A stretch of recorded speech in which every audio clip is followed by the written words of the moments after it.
¿Qué tal? Buenas tardes. Qué gusto estar con ustedes.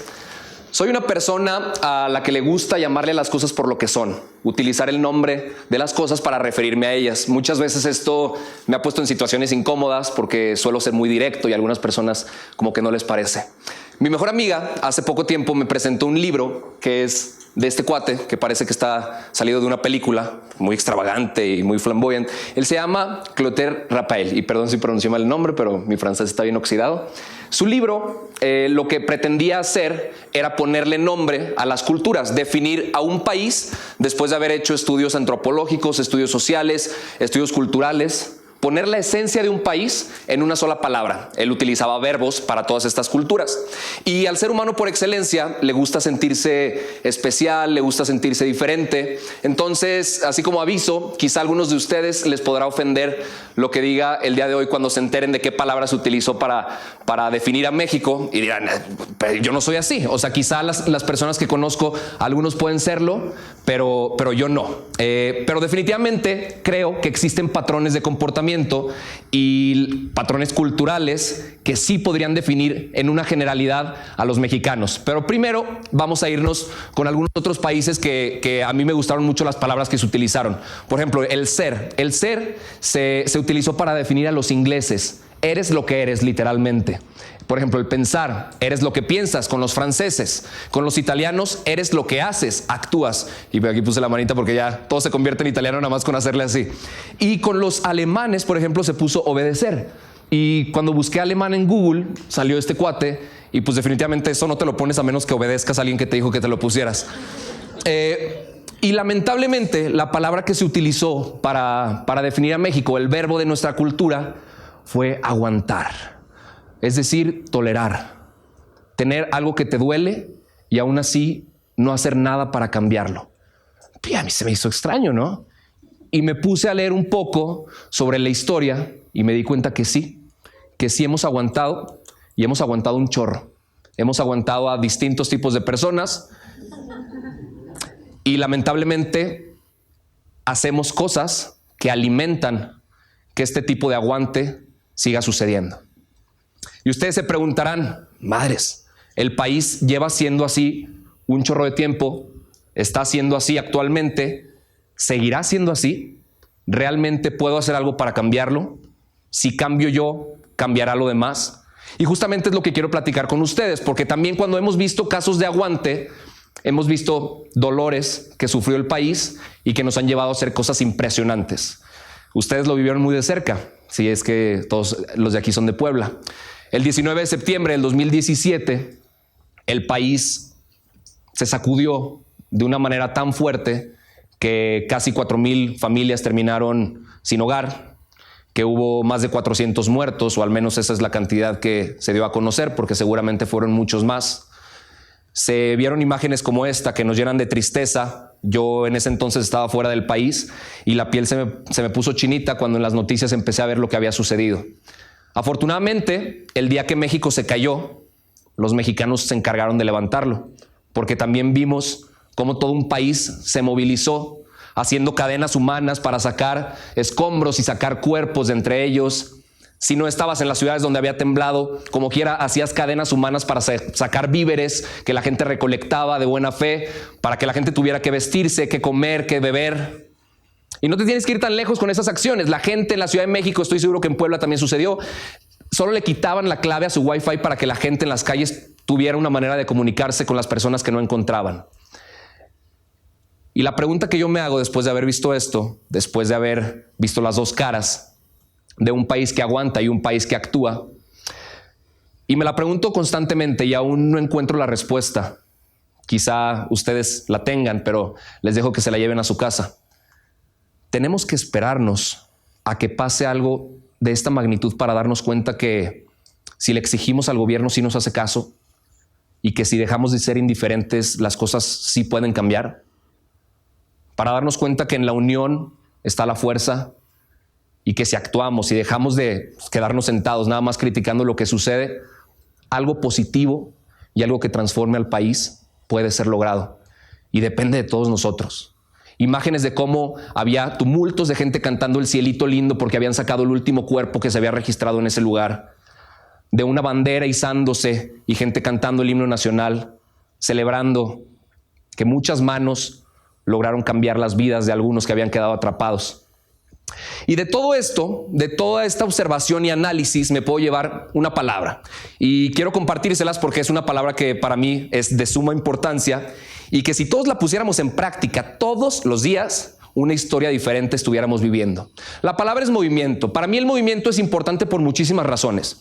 La primera razón es porque cuando te mueves empiezas a hacer cosas, y decir y hacer son cosas completamente distintas. La palabra convence, pero el ejemplo arrastra. Y les pregunto, padres de familia, yo lo he visto, no soy papá, pero tengo un hermanito de 5 años y el niño aprende viendo. Entonces tú enseñas haciendo y aprendes viendo, como un niño que aprende a rasurarse con su papá enseñándole al lado cómo se hace.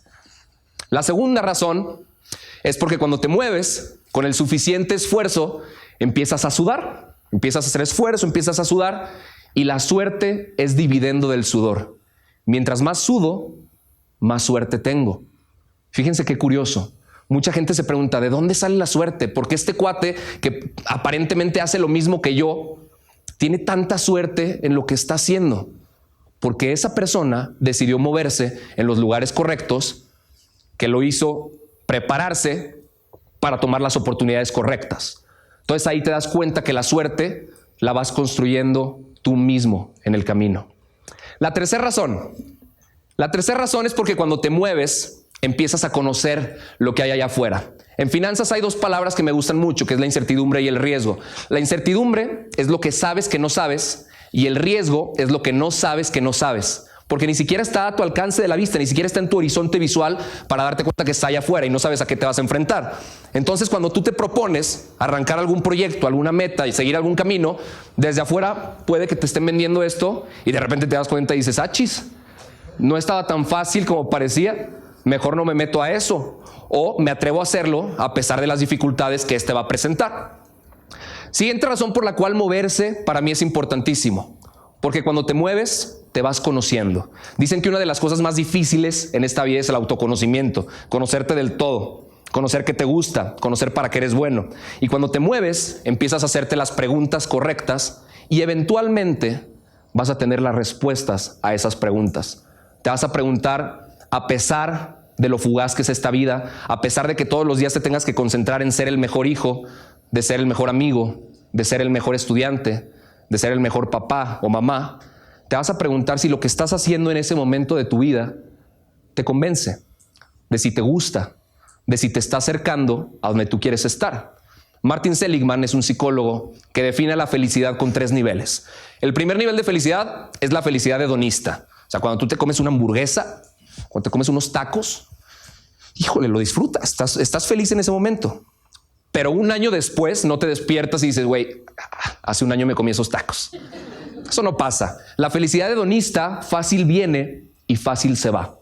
El segundo nivel de felicidad es la felicidad involucrada. Cuando tú encuentras un espectro de tiempo que tiene un inicio y tiene un final y te involucras esforzándote, dedicándole tiempo, invirtiendo tiempo, pero cuando acaba el proyecto, cuando acaba esa inversión, le das las gracias y continúas con tu camino, que nos lleva al tercer nivel de felicidad. Este nivel de felicidad es difícil de alcanzar, pero de todo corazón les deseo a todos ustedes que ya lo hayan encontrado o que lo encuentren en algún momento de sus vidas. Este nivel de felicidad es el tener una vida con propósito. Quiere decir que cualquier minuto que estés dedicándole a esa meta, a ese sueño, no es un minuto mal invertido, no es un minuto que te cueste trabajo, al contrario, es un minuto que disfrutas y que sabes que lo estás haciendo con una razón, con ese propósito de vida. Cuando te conoces de esa manera, entonces seguramente vas a hacer las cosas de una mejor manera. Y última razón por la cual creo que moverse es importantísimo, porque encuentras personas con esos mismos valores, porque encuentras personas con las cuales sumar voluntades, porque el conocimiento como el éxito no se regalan, se comparten y se multiplican. Y cuando sumas los esfuerzos correctos, tu proyecto, tu pensamiento, tu idea, llega a un siguiente nivel. Este mundo se trata de estar compartiendo, se trata de estar sumando, se trata de colaborar, se trata de llevar las cosas a un nivel en el que conjuntamente tengan un impacto impresionante. Para mí, el proyecto en el que decidí moverme lo hice con mi mejor amigo, que se llama Pablo Marín, uno de mis mejores amigos, no se vayan a ofender los que crean que no son mis mejores amigos, y se llama Pluralio. Pluralio nació el año pasado, en la época electoral, en la que todos hablaban de las elecciones, en las que a todos les importaba lo que estaba pasando en ese ámbito. Y el 1 de julio decidimos sacar una aplicación para que todos desde su celular pudieran participar. Decidimos hacerlo en el ámbito de delitos electorales, porque estudiando un poco los casos nos dimos cuenta que en el 2012 solo hubo 956 reportes de delitos electorales. Y en un país de 125 millones de personas, donde elección tras elección cada vez se pone más turbia, más opaca y con menos transparencia, pues parece un poco ilógico que solo hubo 956 delitos electorales. Estudiando un poco más qué había detrás de todo eso, nos dimos cuenta que para presentar un delito electoral, tú como ciudadano tenías que formarte 5 horas en una fila, ir al Ministerio Público, ir a la FEPADE, presentar tu queja, hacer papeleo, que te trataran con una mala cara, perder la rutina, perder medio día y que al final del día no pasara absolutamente nada. Que el delito que denunciaste siguiera impune y que no cambiara nada. Porque lamentablemente México es el país en el que puedes violar derechos humanos, puedes ser corrupto, puedes robar, porque no te va a pasar nada, a menos que nosotros nos pongamos a cambiarlo. Nosotros, con este ejercicio, con este experimento de sacar la aplicación un solo día, sin publicidad pagada, con un esfuerzo de 2 morritos de 25 y 28 años que se decidieron hacer las cosas con lo que tenían, donde estaban, y logramos la cantidad de reportes de 30,000 acercamientos. Una aplicación que lo único que hacía era permitirte participar desde tu celular para algo que pudiste haber hecho toda tu vida como ciudadano. Facilitó tanto el proceso que nos dimos cuenta que, uno, la gente sí quería actuar. O sea, la apatía que tanto nos pintan y que intentan generalizar como si fuera de nuestra generación, de que somos apáticos, indiferentes, es un espejismo. Sí queremos participar, pero 2, necesitamos las herramientas correctas para hacerlo. Y nosotros, después de sacar este experimento, nos dimos cuenta que el moverse había funcionado, pero que el moverse tenía ciertas reglas que tenías que seguir para que ese movimiento tuviera fuerza para poder transformar los espacios. La primera es que siempre tienes que moverte hacia adelante, porque el movimiento muchas veces se confunde con progreso. O sea, la gente piensa que está progresando, pero puede que sea una silla mecedora que va hacia adelante y va hacia atrás, y por estar haciendo muchas cosas, tu mente se nubla y dices, voy bien, pero en realidad no estás progresando con lo que estás haciendo. Entonces es importante ver en dónde estás parado y ver cómo vas avanzando. Número 2, cuando te empiezas a mover, la segunda regla es empezar a hacerlo todos los días. Aristóteles decía que la excelencia es una repetición de actos. La excelencia no es un acto, es un hábito. A estar haciendo todos los días. Y la belleza de estar haciendo todos los días está en la repetición misma. Porque si un día te salen mal las cosas, pues no pasa nada.